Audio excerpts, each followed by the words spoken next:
E se uma única recusa silenciosa fosse suficiente para consumir toda a sua história? E se, depois de conquistar honra, prestígio e poder, bastasse um homem não se curvar para que tudo dentro de você começasse a ruir? A história de Amã não começa com maldade explícita. Ela começa com ascensão, começa com promoção, começa com reconhecimento público. Amã havia sido elevado acima de todos os outros príncipes do império. Sua posição era clara, abaixo apenas do rei. Sua presença impunha respeito. Seu nome era anunciado com reverência nos corredores do palácio. Ele caminhava entre autoridades, tomava decisões estratégicas e experimentava o sabor do poder que muitos apenas sonhavam em ter. Mas havia algo ainda mais importante para ele do que autoridade: honra visível. Não bastava ocupar um cargo elevado, era necessário que todos soubessem. Era necessário que todos demonstrassem. E assim foi decretado. Ao passar Ramã, todos deveriam se inclinar. E todos se inclinavam. Homens importantes, servos do palácio, oficiais experientes. Todos dobravam os joelhos quando ele surgia. Cada inclinação reforçava sua identidade. Cada gesto alimentava silenciosamente aquilo que crescia dentro dele. Até que um detalhe aparentemente pequeno começou a incomodá-lo. Entre tantos que se curvavam, havia um homem que permanecia de pé. Mordecai. Ele não gritava, não protestava, não organizava revolta. Apenas permanecia ereto. E aquela postura, tão silenciosa quanto firme, começou a ecoar mais alto do que todas as reverências recebidas. Ramã poderia ter ignorado. Poderia ter seguido seu caminho, satisfeito com a maioria que o honrava. Mas algo dentro dele não permitia. A recusa de um único homem começou a pesar mais do que a aprovação de centenas. É assim que o orgulho opera. Ele nunca se satisfaz com o que já possui. Ele fixa os olhos naquilo que falta. Quanto mais Ramã pensava, mais aquela resistência o feria. Não era apenas desobediência, era desafio. Não era apenas postura, era afronta. Pelo menos era assim que ele interpretava. O problema já não estava do lado de fora, estava dentro. A posição que deveria trazer segurança passou a revelar insegurança. A autoridade, que deveria gerar estabilidade, começou a expor fragilidade. Porque quando a identidade é construída sobre reconhecimento externo, qualquer recusa se transforma em ameaça. Amã havia alcançado o topo, mas seu coração ainda precisava provar algo. E é aqui que sua história começa a mudar de direção. Antes de continuarmos essa jornada e mergulharmos nas decisões que transformaram honra em ruína, aproveite este momento para se inscrever no canal, curtir este vídeo e compartilhar com alguém que precisa refletir sobre os perigos do orgulho silencioso. Seu apoio fortalece este projeto e nos permite continuar trazendo histórias que transformam vidas. Porque a partir daqui, a narrativa deixa de ser apenas sobre poder. Ela passa a ser sobre reação. A recusa de Mordecai não era apenas um gesto isolado. Era um espelho que refletia algo que Amã não queria enxergar. Sua dependência da aprovação alheia. E quanto mais ele tentava ignorar esse reflexo, mais ele se tornava impossível de evitar. O que parecia pequeno começava a ganhar proporções internas gigantescas. E quando um homem poderoso começa a alimentar uma ofensa silenciosa, o problema raramente permanece pequeno. Porque o verdadeiro conflito de Amã não estava diante dele, estava crescendo dentro dele. E é exatamente aí que tudo começa a se tornar perigoso. A partir daquele instante, a recusa de Mordecai deixou de ser um detalhe e passou a ser um foco constante na mente de Ramã. Ele acordava pensando nisso, caminhava pelos corredores lembrando-se disso, recebia reverências, mas nenhuma delas conseguia apagar a imagem daquele homem que permanecia de pé. O que era pequeno tornou-se central. O orgulho tem essa característica silenciosa. Ele amplia o que o ameaça e diminui tudo o que o valoriza. Amã continuava poderoso, respeitado, influente. Nada havia mudado em sua posição. Ainda assim, internamente, algo parecia fora do lugar. A honra que antes o satisfazia agora parecia incompleta. Ele começou a investigar quem era aquele homem que ousava não se curvar. Descobriu sua origem, seu povo, sua identidade. E, em vez de tratar a questão como um conflito pessoal, decidiu expandi-la. O incômodo individual transformou-se em indignação coletiva. A resistência de um passou a representar em sua mente a resistência de todos. Aqui vemos a primeira grande distorção do coração de Amã. Ele não buscava diálogo, nem compreensão. Buscava eliminação.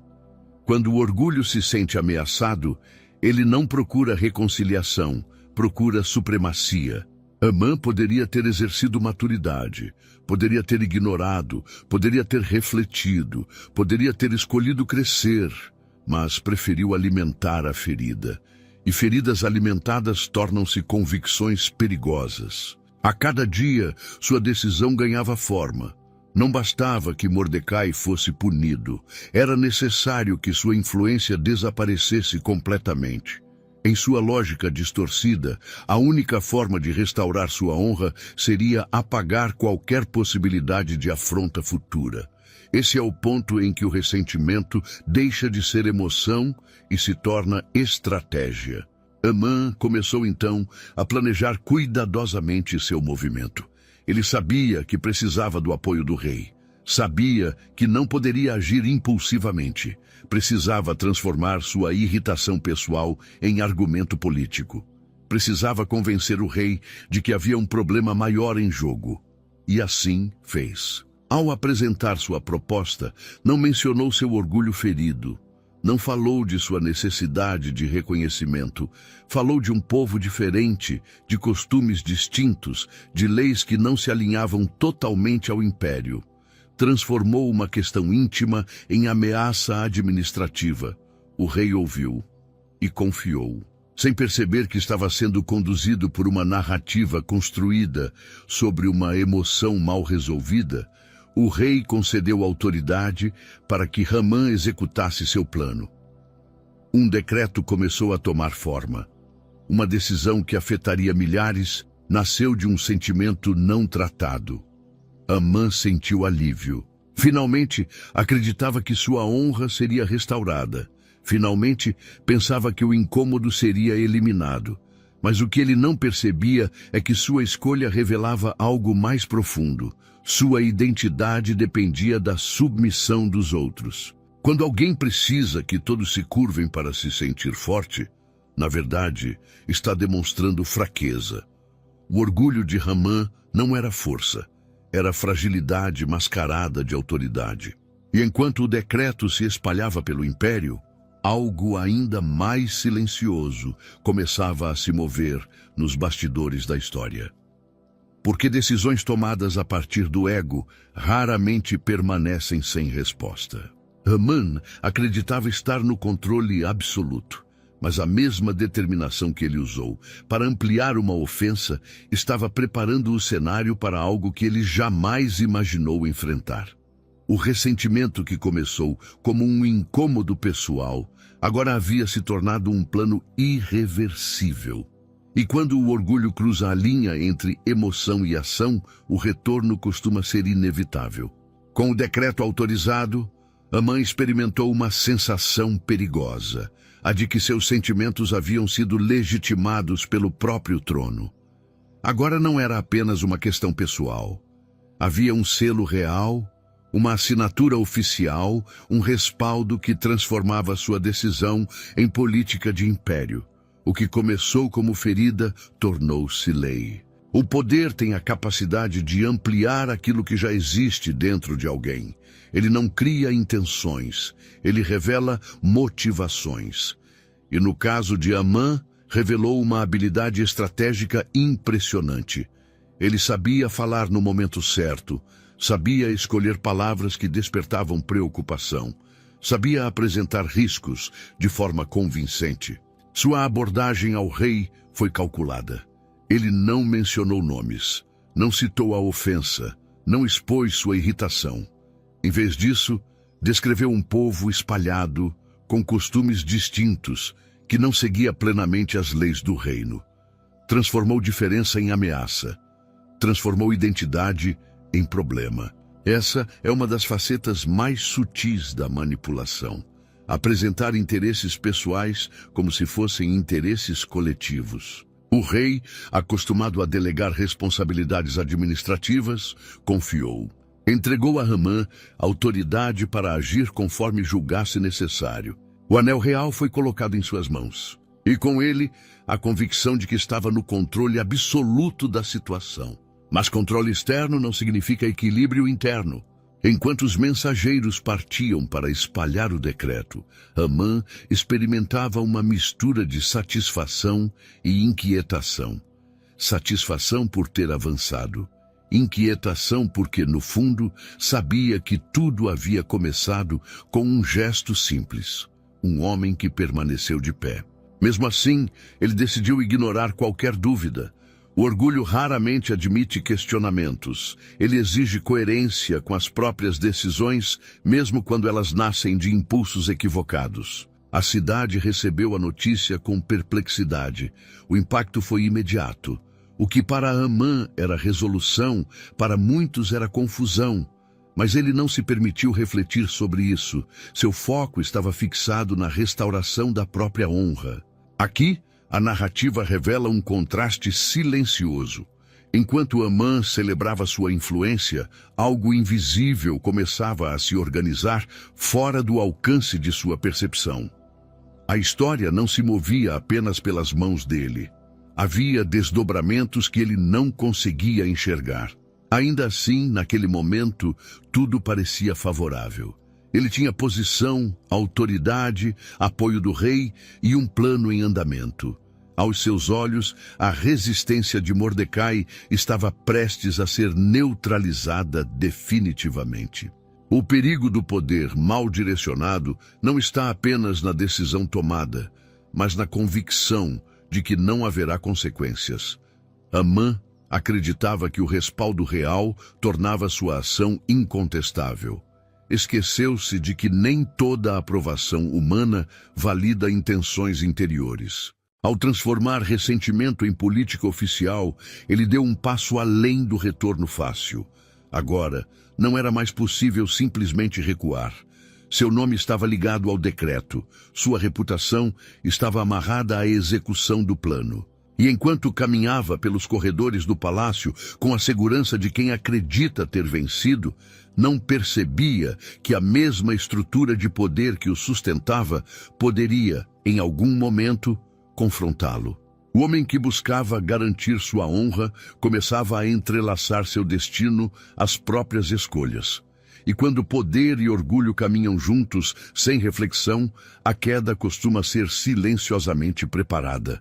Com o decreto em vigor e a autoridade consolidada, Amã entrou na fase mais perigosa de sua jornada. A certeza absoluta de que tudo estava sob seu domínio.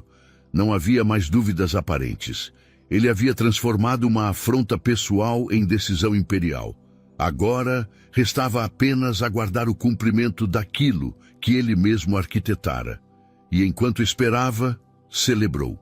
Em sua casa, rodeado por sua esposa e amigos mais próximos, Amã começou a enumerar suas conquistas. Falou de sua riqueza acumulada, da quantidade de filhos que possuía, da honra que o rei lhe concedera ao elevá-lo acima de todos os outros príncipes. Relembrou os convites exclusivos para os banquetes reais.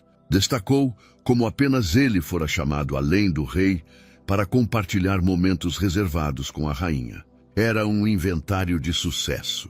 Mas no meio de tantas conquistas, surgiu uma confissão inesperada. Nada disso me satisfaz, enquanto eu vir Mordecai, o judeu, assentado à porta do rei. Essa frase revela o estado real de seu coração. Amã possuía quase tudo que alguém poderia desejar em termos de poder e reconhecimento. Ainda assim, sua alegria estava condicionada à submissão de um único homem. O orgulho nunca se contenta com abundância quando há resistência. Seus amigos, percebendo a inquietação, ofereceram uma solução rápida. Sugeriram que fosse construída uma grande estrutura para executar Mordecai publicamente. Uma ação visível, definitiva, que encerraria o desconforto de uma vez por todas. Hamã ouviu o conselho e, sem hesitar, aprovou a ideia. Mandou erguer a estrutura imediatamente. Essa decisão simboliza o ponto máximo de sua autoconfiança. Ele já não considerava possibilidades contrárias. Não temia reviravoltas. Não ponderava consequências. Acreditava que o favor do rei era permanente e que sua influência era inabalável. Quando alguém chega ao ponto de preparar publicamente a queda de outro, convencido de que nada poderá impedir seus planos, já está perigosamente distante da prudência. Hamã dormiu naquela noite convicto de que, no dia seguinte, resolveria definitivamente o incômodo que o perseguia desde o início. Imaginava-se restaurando sua paz interior por meio da eliminação do obstáculo externo. Mas há um detalhe que ele ignorava. Paz construída sobre a destruição raramente traz descanso verdadeiro. Enquanto a estrutura estava pronta e seus planos alinhados, algo invisível começava a se mover além de seu controle. O mesmo palácio que havia validado suas decisões começava a viver acontecimentos que ele desconhecia. O auge da autoconfiança costuma preceder momentos inesperados. Hamã acreditava que havia fechado todas as portas de risco.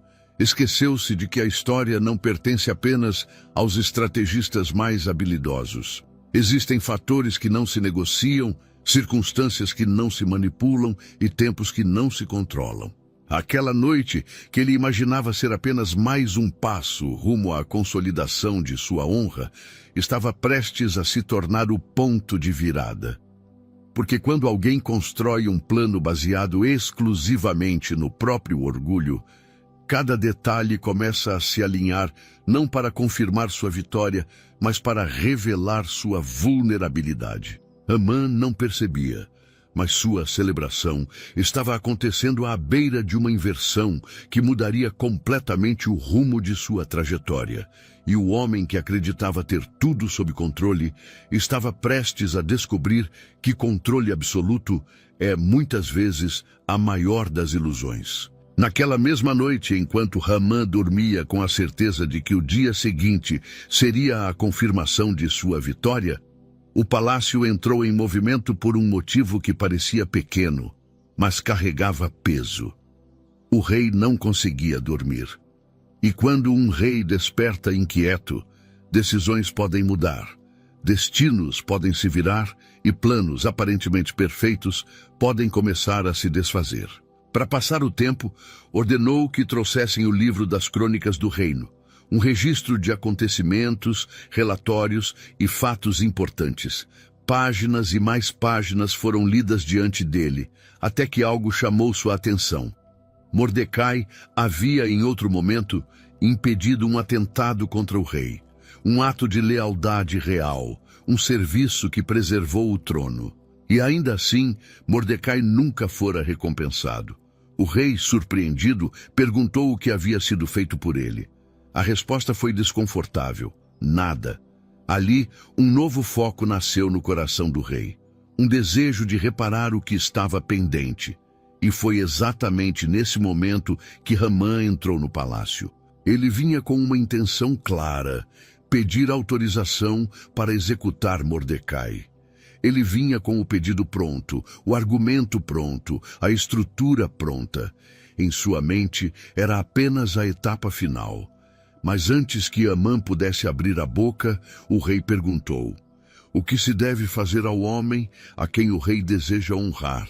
A pergunta atravessou Hamã como uma promessa, não porque ele entendesse o contexto, mas porque seu orgulho interpretou tudo de forma automática. Ele pensou: só pode ser eu. Então, sem hesitar, descreveu um cenário grandioso. Falou de vestes reais, de um cavalo do rei, de uma honra pública conduzida por um príncipe importante. Um desfile de reconhecimento diante de todos. Tudo o que ele descreveu era o retrato do que ele acreditava merecer. Então veio a resposta do rei. Faça assim com Mordecai. O silêncio interno de Hamã foi imediato. Aquele instante marcou o início do colapso. O homem que vinha pedir execução recebeu uma ordem para honrar. O homem que desejava submissão foi obrigado a conduzir exaltação pública ao seu maior incômodo. E o mais humilhante não foi apenas a ordem. Foi o fato de que ele mesmo havia descrito como a honra deveria ser feita. Hamã precisou vestir Mordecai com roupas de honra. Precisou colocá-lo no cavalo. Precisou caminhar à frente, anunciando em voz alta aquilo que jamais quis pronunciar. Cada palavra era como um golpe na sua autoconfiança. Cada passo era um lembrete de que a narrativa não estava sob seu comando. Ele saiu daquele momento quebrado por dentro, mas ainda tentando sustentar uma aparência de controle por fora. Voltou para casa apressado, abatido, e relatou tudo à esposa e aos amigos. E pela primeira vez, as pessoas que antes o incentivavam começaram a demonstrar receio. Eles perceberam que algo havia mudado.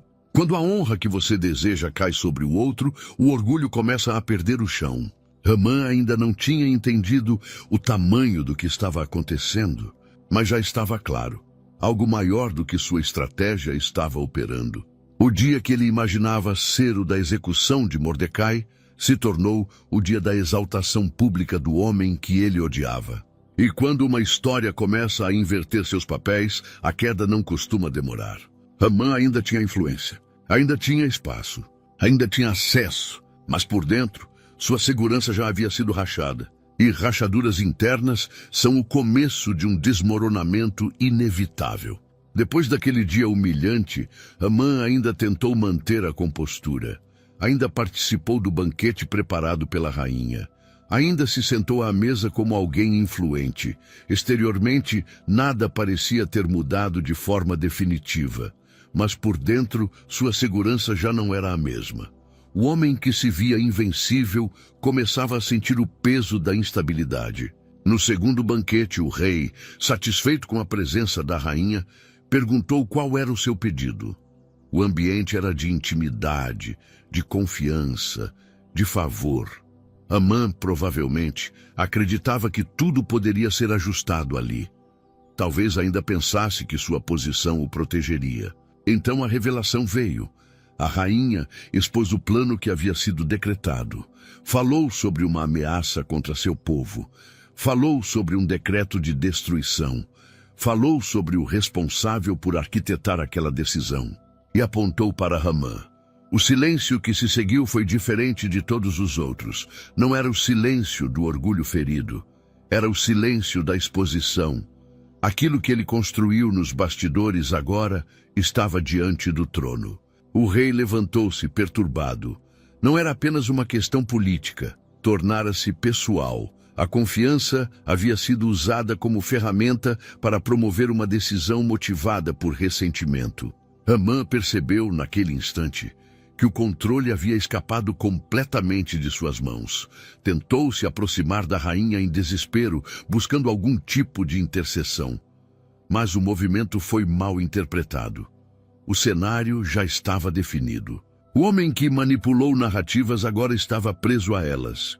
A estrutura que ele mandara construir para eliminar Mordecai estava pronta. Símbolo de sua arrogância, símbolo de sua certeza absoluta, símbolo de sua pressa em resolver o que considerava afronta. E foi exatamente essa estrutura que se tornou o sinal de sua própria queda. A história de Hamã não termina apenas com perda de posição. Termina com a revelação de uma verdade profunda. Quando alguém constrói sua identidade sobre poder, status e submissão alheia, qualquer mudança externa pode destruir completamente sua base interna. Hamã queria ser lembrado como grande. Queria consolidar seu nome na história do império. Queria garantir que ninguém ousasse desafiá-lo novamente. Mas sua trajetória tomou outro rumo. Ele não caiu por falta de inteligência. Não caiu por ausência de estratégia. Não caiu por incapacidade administrativa. Caiu porque permitiu que o orgulho dirigisse suas decisões mais importantes. O que começou como uma recusa silenciosa se transformou em obsessão. A obsessão virou decreto. O decreto virou exposição. E a exposição revelou o que sempre esteve lá, uma dependência profunda de reconhecimento humano. A história de Ramã permanece como advertência porque ela toca algo que ainda existe em cada geração: o desejo de ser visto, o desejo de ser exaltado, o desejo de nunca ser contrariado. Mas há uma diferença entre honra recebida e honra exigida. Honra recebida é consequência, honra exigida é imposição. E toda imposição baseada em orgulho carrega dentro de si a semente da própria queda. No fim, Amã descobriu que poder sem humildade se torna frágil, influência sem equilíbrio se torna instável, e reconhecimento que depende da submissão dos outros nunca produz paz verdadeira. Sua história não é apenas um relato antigo, é um espelho que pergunta: onde estamos construindo nossa identidade? Sobre títulos ou sobre caráter? Sobre aplausos ou sobre princípios? Ramã teve tudo nas mãos, mas perdeu porque tentou colocar a si mesmo no centro de tudo. E essa é a lição eterna que sua trajetória deixa para quem escolhe ouvir.